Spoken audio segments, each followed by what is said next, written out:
The Rules of the Harrow House. A story of what lies beneath. The notice was handwritten, which was the first strange thing. Most postings in Mill Haven, Vermont, came through the usual channels: the Facebook community group, the corkboard outside the general store, the occasional flyer stapled to a telephone pole. But this one was different.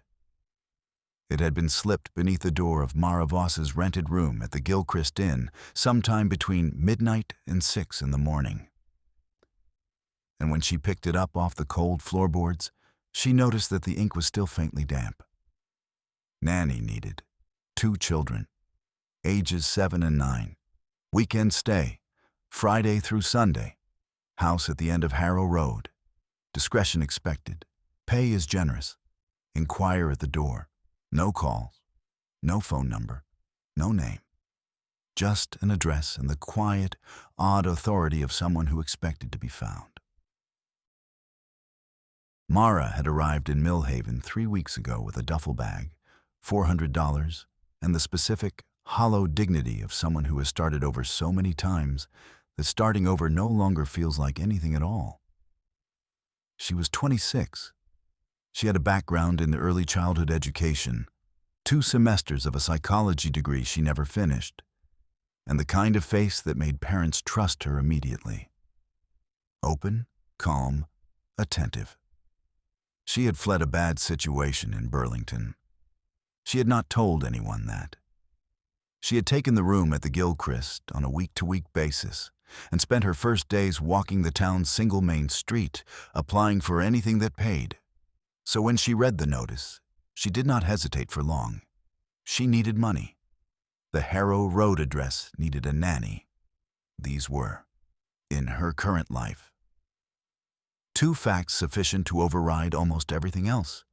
She found the house that same afternoon. Harrow Road was the last street on the eastern edge of town, where the grid of Mill Haven proper dissolved into gravel and then into forest. The houses grew farther apart as she walked, and then stopped altogether except for one. A tall, narrow Victorian that stood at the lane's dead end, like something that had grown there rather than been built, the way a fungus grows. Quietly, with no one watching, in the dark. It was not derelict. That was almost the unsettling part. The paint was fresh, a deep slate gray. And the landscaping was tidy, and the porch light was on, even though it was 2 in the afternoon. But the trees around it were enormous, older than the house by a century at least. And they had grown so close that their branches pressed against the upper windows on both sides. And the house sat in perpetual shadow, even on this clear October day. Every window on the first floor had its curtain drawn. Mara stood at the end of the front walk for a moment. She listened. The wind had stopped. Even the birds, she noticed, were quiet on this side of the tree line. She knocked. The woman who opened the door was beautiful in the way that certain things are beautiful. Still, precise, a little too composed. She was perhaps 40, with dark hair pulled back severely and pale eyes the color of overcast sky. She wore no jewelry. She looked at Mara the way you might look at a structural element, measuring for function rather than warmth. "You're here about the posting," she said. It wasn't a question. "I am," Mara said. "I'm Mara Voss. I have a background in early childhood education, and I've—" "Come in," the woman said, and stepped aside. The interior of the house was immaculate and almost entirely silent. The entryway smelled of cedar and something else Mara couldn't name. Something organic and faintly mineral, like soil after rain, but denser. The floors were dark hardwood, polished to a mirror shine. The walls were hung with framed photographs, black and white, all of landscapes, hills, tree lines, open fields, with no people in any of them. The woman's name was Catherine Harrow. She did not offer her hand. They sat in a parlor off the main hall. A fire was burning in the fireplace, and two children sat before it on the floor, their backs to Mara, building something with wooden blocks. They did not turn when she entered. They did not react at all. "Oliver," Catherine said. "Lily, say hello." They turned in unison, and that was the thing Mara noted, though she filed it away under the general category of children are sometimes odd. They moved at the exact same moment, as if they had been one organism that had simply been waiting for the command. Oliver was 9, dark-haired like his mother, with serious eyes behind wire-rimmed glasses. Lily was 7, fairer, with her hair in 2 braids. They were both quite still in a way that children that age usually aren't. "Hello," they said, also in unison. "Hello," Mara said and smiled. They watched her with expressions she couldn't quite parse, not unfriendly, not friendly either, evaluative in a way that seemed too calibrated for their ages. Catherine walked her through the logistics briskly. She and her husband, who was traveling for work, would leave Friday evening and return Sunday afternoon. The children had a routine: breakfast at 7, lunch at noon, dinner at 6, bed at 8. No television after 6, no guests, no excursions after dark. The house was not to be left unattended. "And pay?" Mara asked. $800 for the weekend, Catherine said. Mara kept her face neutral. That was more than twice what she'd expected, more than she'd made in the past month. The number did not make her feel reassured, but she needed it badly enough that reassurance could wait. "There's one more thing," Catherine said, and reached into the pocket of her blazer. She produced a folded piece of paper, heavier stock than ordinary printer paper, the kind used for formal documents, and held it out. "These are the rules of the house," she said. "I need you to read them now, in front of me, and tell me if you have any questions." Mara unfolded the paper. The rules were handwritten in the same precise script as the posting, in the same dark ink. The rules. 1. The basement door at the end of the kitchen hall must remain closed at all times. It is not locked. Do not open it. 2. If either child asks to show you something in the mirror at the top of the stairs, tell them you are busy. Do not look into that mirror after dark. 3. Between the hours of 11 p.m. and 3 a.m., you may hear sounds from the walls. Do not acknowledge them. Do not speak to them. Do not attempt to locate their source. 4. If the children wake and come to you in the night, check their eyes before you speak to them. If their eyes are fully black, no white, no iris, send them back to bed without a word. Do not touch them. They will go. 5. If either child asks you to look under the bed, tell them there is nothing there. Do not look. If they insist, if they ask more than twice, leave the house immediately. Take your phone and your keys and go to the end of the road and wait.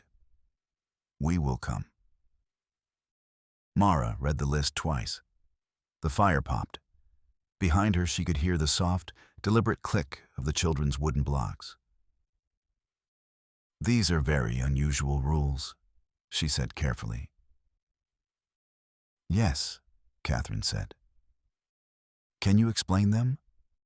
"No." Mara looked at her. Catherine looked back with those pale, calm eyes, and something moved behind them. Not deception, Mara thought. Something else. Something that looked unexpectedly like grief. "The children are safe," Catherine said quietly. "I would not leave them if they weren't. The rules keep everyone safe. All I'm asking is that you follow them." Mara looked down at the list again. Rule 4. Check their eyes. She thought about walking back to the inn. She thought about the $400 in her account and the rent due on Friday. "Okay," she said. "I'll follow the rules." Catherine left at 7 on Friday evening, pulling a single rolling suitcase to a black car that idled at the end of the drive. She did not say goodbye to the children, Mara noticed. Or perhaps she had said it privately, before Mara arrived. The children stood at the front window and watched the car go without expression, then turned away together, and Oliver said, "We'd like to watch a film before dinner," in the tone of someone reciting a prepared statement. "Before 6, Mara said. "Sure." The evening was unremarkable. They watched a nature documentary. They ate the pasta Mara made from the ingredients Catherine had left. They were polite, thoughtful, a little overly formal in the way of children who had been raised to perform composure. Oliver asked questions about the documentary with the focused interest of a 40-year-old academic. Lily mostly watched Mara when she thought Mara wasn't looking. At 8, they went to bed without being told. Mara stood in the hallway outside their shared room and listened for the sounds of children winding down, the whispers, the rustling, the small protests against sleep. She heard none. The room was silent almost immediately, with a completeness that felt unnatural. She told herself, "Some children are just easy bedtime kids." She went downstairs and sat on the couch and opened a book and read for 2 hours and tried very hard not to think about Rule 3. At 11:07, the sounds began. They were subtle at first, a soft, rhythmic knocking from inside the wall to her left, at roughly the height of a person's shoulder. Then a second set, from the wall behind the fireplace, lower pitched, slower. Then a third from somewhere above the ceiling, moving. Not random, patterned, like something being tapped by a finger, like code. Mara set her book down. Her pulse had risen without her permission. She thought about Rule 3. Do not acknowledge them. Do not speak to them. Do not attempt to locate their source. She picked her book back up. She did not speak. She breathed steadily, and she read the same paragraph 6 times, and she did not look at the walls. At 3:02 a.m., the sound stopped. In the abrupt silence, she became aware that her hands were shaking. Saturday began gently. The children came downstairs at 7, as promised, dressed and orderly. The morning was overcast, and Mara made pancakes. They ate as Oliver talked about a book he was reading about migratory birds. Lily drew something in a small notebook she carried everywhere. For a few hours, the house felt merely quiet rather than wrong.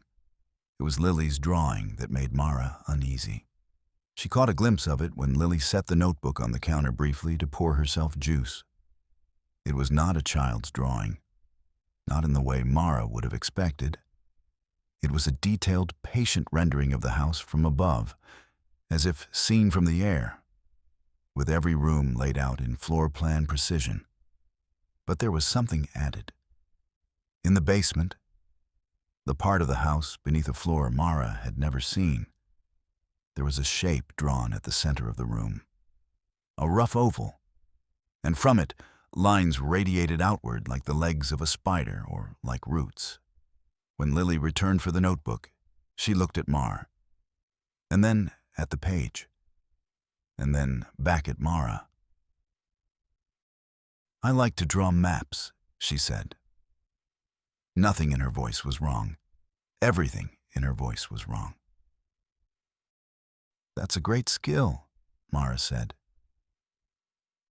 That afternoon, while both children were upstairs, Mara stood at the end of the kitchen hall and looked at the basement door. It was an ordinary door, wooden, painted white, with a tarnished brass knob. The paint around the bottom edge was scuffed, and there was a dark stain on the floor in front of it that might have been water damage and might have been something else. It did not creak. It did not rattle. It simply sat there, closed. She did not open it. She stood there for 4 full minutes, and then she went back to the kitchen and washed the lunch dishes. 20 minutes later, she went to find the children. Oliver was in his room, reading. Lily was not in hers. Mara checked the bathroom, the parlor, the small study off the hall.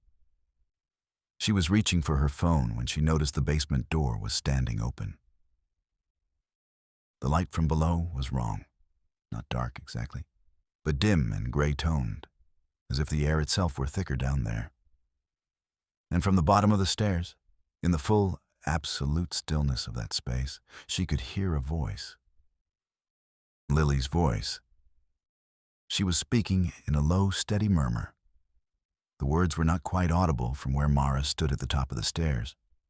They had a rhythm to them, not a song exactly, not language exactly, something in between, a cadence that made the hair on Mara's arms rise because it was not a sound a 7-year-old should know how to make. "Lily," Mara called. The murmuring stopped. A long pause. Then footsteps on the stairs, and Lily appeared at the bottom, looking up at her face perfectly, completely blank. "I dropped my pencil," Lily said. The notebook was in her hand. The pencil was tucked behind her ear. "The basement is off limits," Mara said, keeping her voice even.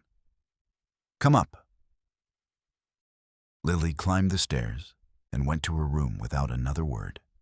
Mara shut the basement door and stood with her hand on the knob for a long moment. She noticed then that the door had no latch on the inside. Nothing to hold it shut. You could only close it from the hall. The question was not what had opened it. The question was, what had let it stay open? Saturday dinner was quiet. Mara served the roast chicken Catherine had left prepped in the refrigerator, and the children ate dutifully and answered her questions with the minimal, accurate courtesy of a witness under oath. Oliver asked if she had any siblings. She said she had a brother in Portland. He nodded as if filing the information. Lily cut her chicken into pieces of identical size. After dinner, Mara let them each have 30 minutes in their rooms before beginning the bedtime routine. She was reading on the couch when Oliver appeared at the bottom of the stairs. "Would you like to see something?" he said. The phrasing sent a cold wire through her chest. Rule 2. If either child asks to show you something in the mirror at the top of the stairs, "What is it?" she asked carefully. "The mirror," he said, "at the top of the stairs. There's something interesting in it tonight." "I'm a little busy right now," she said. "Thank you, though." He looked at her for a moment with those dark, serious eyes. Then he nodded once and went back upstairs. She sat very still for a long time after that. At 9:30, she climbed the stairs to check on them. Both doors were closed. She pressed her ear to each one. Silence. She was about to go back down when she made the mistake. The mirror was at the top of the landing, a large, oval thing in a heavy mahogany frame, the glass slightly amber with age. She had passed it a dozen times. In the daytime, it had done nothing except reflect the hallway behind her. But now, at 9:30 at night, as she stood at the top of the stairs, she happened to glance at it. Her reflection was there. Perfectly accurate, perfectly hers, except her reflection was not looking where she was looking. She was facing the mirror. Her reflection was facing slightly to the left, toward the door to Oliver's room. As she watched, it raised one hand, slowly, with the careful deliberateness of someone making sure they were understood, and pointed. Mara looked away. She gripped the banister. She went downstairs and sat on the floor with her back against the couch and breathed through her nose until her pulse came down. She did not look into the mirror again. She fell asleep on the couch at midnight, which she had not intended to do. She woke at 2:14 a.m. to the sounds in the walls, back again, rhythmic, patient, and lay still and did not acknowledge them, and stared at the ceiling until they stopped at 3 o'clock exactly. Then she heard small footsteps on the stairs. She sat up. Lily stood at the bottom of the stairs in her white nightgown, her braids loose, her face in shadow. She padded across the floor toward Mara with the slow, solemn gravity of a sleepwalker. Rule 4. Check their eyes before you speak to them. Mara stood and crossed the room and crouched in front of Lily and took her gently by the shoulders. In the faint light from the kitchen, she looked at the child's face. The eyes were normal. Dark brown iris, white sclera, a faint gleam of reflection. "Bad dream?" Mara said softly. Lily nodded. Her lower lip trembled. For the first time all weekend, she looked exactly like what she was. A small, frightened child, far from her parents, alone in a dark house. Mara brought her to the couch and wrapped her in the throw blanket and held her until she fell asleep, and then carried her upstairs and put her to bed, and stood watching her for a while in the dark. She thought, "I am being afraid of children. I am following impossible rules in a house that is drafty and old and makes noise." I found a child in the basement who dropped a pencil. I glanced at a trick of the light in a mirror. These things are strange, but they are explicable. She almost convinced herself. Then she looked down at Lily's sleeping face and noticed, in the edge of the light from the hall, that Lily's eyes were moving beneath her closed lids, back and forth, fast, far too fast, in patterns that were not dreaming. In patterns that looked like reading. Sunday morning arrived with a pale, cold sun and a dusting of frost on the windows. Mara made eggs and toast. The children came down at 7. They were ordinary over breakfast, or ordinary adjacent. Oliver corrected her pronunciation of a word with apologetic precision. Lily asked if she liked Millhaven and seemed to actually listen to the answer. She was beginning to think she might survive until Sunday afternoon when it happened. It was 10:30. Oliver was in the parlor reading. Lily had gone upstairs. Mara was in the kitchen refilling her coffee when she heard Lily call from above. "Mara, can you come up?" She went. Lily was standing in the center of her room, beside her neatly made bed, holding her notebook at her side. "There's something under my bed," Lily said. "I want you to look." Mara felt it, the cold drop through the center of her chest. Rule 5. Tell them there is nothing there. Do not look. "There's nothing there, sweetheart," she said. "Beds can seem spooky sometimes, but they're just—"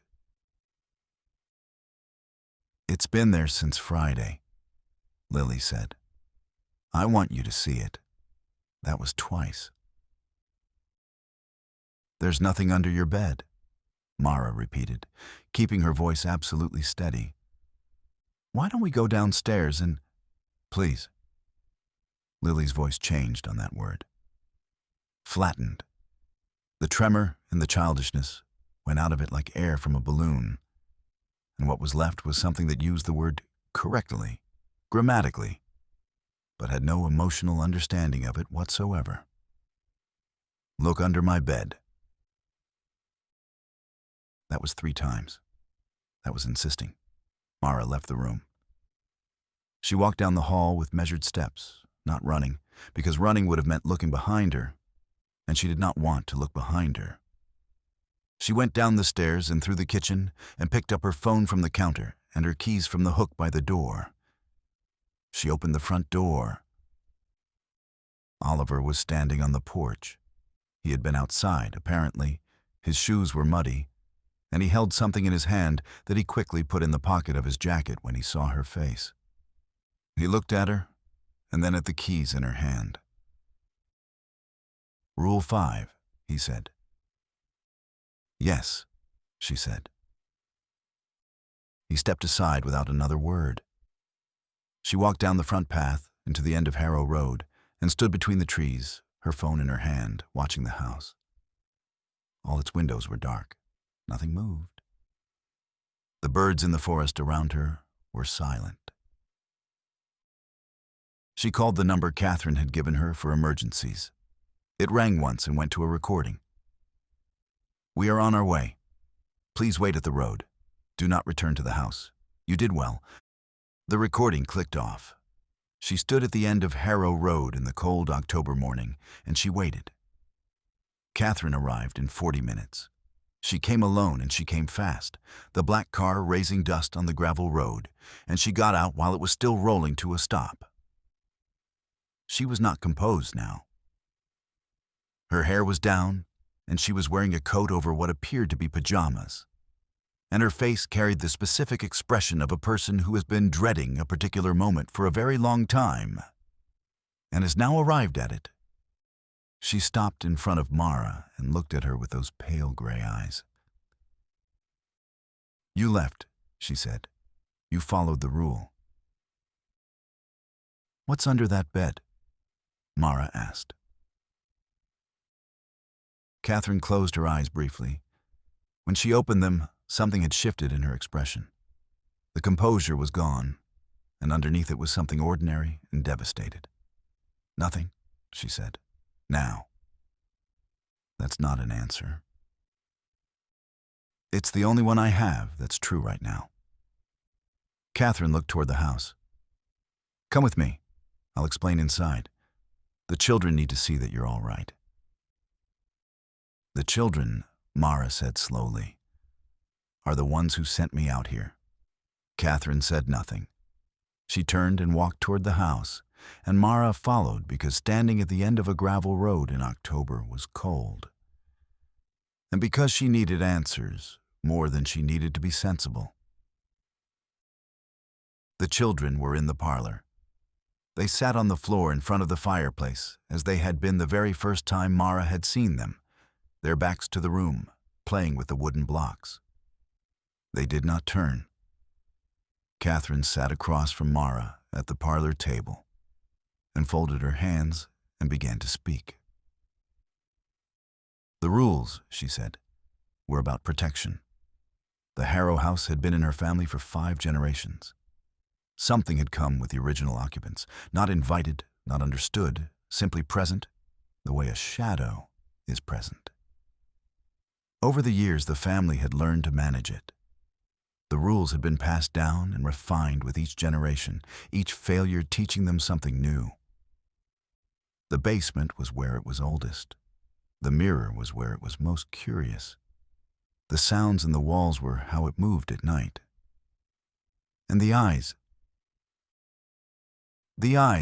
Catherine said, are how you know if it's wearing them." Mara thought of Lily on the couch. The normal brown eyes. She thought of Lily in the bed after, the eyes moving too fast beneath closed lids.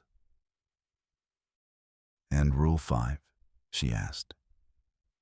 "What is actually under the bed?" Catherine was quiet for a long moment. "Nothing now," she said again. "When they ask you to look, they're not showing you something. They're asking you to give something. Looking is a kind of invitation. Once you look, once you acknowledge that the space beneath is significant, the thing that occupies it becomes more real, more present. The looking is what it needs." She paused. "We learned that the hard way. A nanny some years ago who did not follow the rules." "What happened to her?" "She looked," Catherine said. "And then the space under the bed was never empty again." Mara sat with that for a moment. The fire crackled. The children's blocks clicked softly. "Why have children at all?" Mara said. "In a house like this? With something like that?" Catherine looked at her for a long, still moment. And then she said something that rearranged every assumption Mara had made over the past 3 days. "I didn't have children," Catherine said quietly. not in the way you mean. Mara looked at Oliver and Lily, at their straight backs and their careful hands, and the way they moved in perfect synchrony, like two expressions of a single thought. She thought of Lily's drawing, the map, with its central oval, its radiating lines, its blueprint precision. She thought of Oliver on the porch with something small in his hand that he had quickly pocketed when she appeared. She thought of the way they had greeted her that very first afternoon. Hello. In unison. Not as a coincidence of timing. As a single voice, divided. "They're not your children," Mara said. "They are," Catherine said. "Now, in every way that matters. We've cared for them for 4 years. They are learning. They are improving." The word caught slightly on its way out. "But they were not always." She stopped. She looked at her hands. "The thing in this house," Catherine said, "is very old, and it is not always in the basement or in the walls or in the mirror." She looked up. 4 years ago, it found a shape it preferred. 2 shapes. A breath. We gave it the names. We gave it the rules. The rules protect the person watching them. They also... She paused. They teach the children what they can and cannot ask of people. That there are limits. That certain hungers must be managed. The fire crackled. One of the children, Lily, turned to look at Mara over her shoulder. Her eyes were ordinary brown. Her expression was something that was working very hard at being fond. "You were kind to me," Lily said, "last night, when I was frightened." "Were you frightened?" Mara asked. A pause, brief, almost imperceptible. "I was practicing," Lily said honestly, "but the kindness felt real. I think I may have preferred it." Oliver turned now too, and both of them looked at Mara with those composed, ancient-feeling faces. And Oliver said, "You've followed all the rules. Every one of them. We've had 4 other nannies." He left the rest unfinished. He did not need to finish it. Mara looked at Catherine. What happened to them? "They didn't follow the rules," Catherine said simply. Mara thought of the posting slipped under her door in the night, ink still damp. She thought of the $800, still, presumably, coming to her. She thought of the stain on the floor in front of the basement door. She thought of a mirror that pointed. "The posting," she said slowly. Nobody else was going to see it. Catherine said nothing. "You left it specifically for me. Someone new to town, alone, who needed money badly enough to ignore their instincts." "We needed someone," Catherine said. "We always need someone. We cannot be here all the time. And the children need..." She searched for the word. "They need exposure. To ordinary people. To kindness. To limits. It helps them." Her voice was careful and genuine and deeply strange. "It makes them more like something you could love." Mara looked at the children. Lily had turned back to her blocks. Oliver was watching her with the patient attention of a scientist observing a promising result. "I need my $800, Mara said. "Of course," Catherine said. "And I'm going to leave now." "Of course," Catherine said again.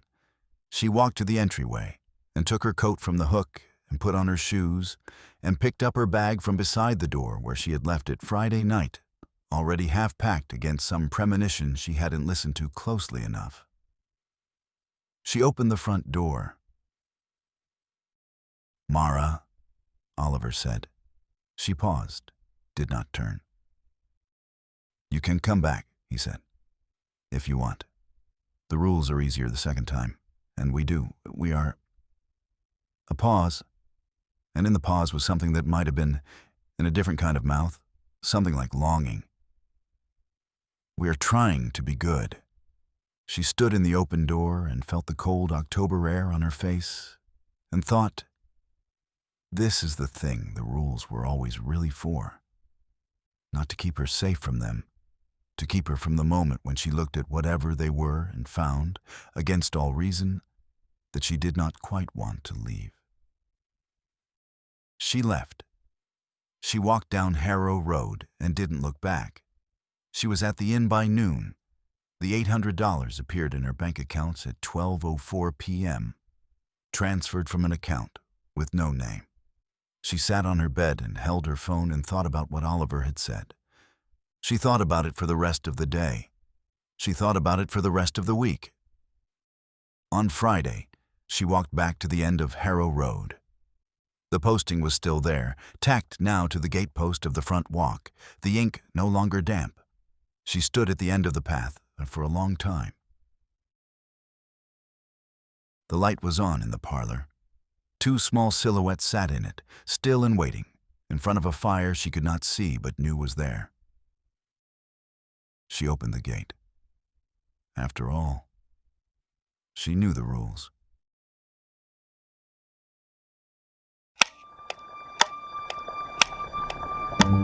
Sleep now, my dear, the night is long.